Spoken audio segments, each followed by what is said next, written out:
أعوذ بالله من الشيطان الرجيم.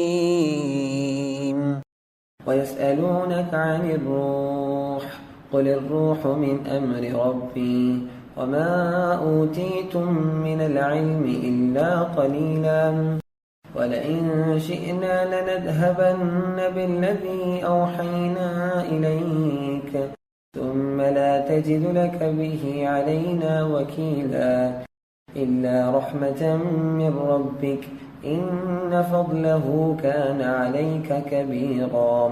قل لئن اجتمعت الإنس والجن على أن يأتوا بمثل هذا القرآن لا يأتون بمثله ولو كان بعضهم لبعض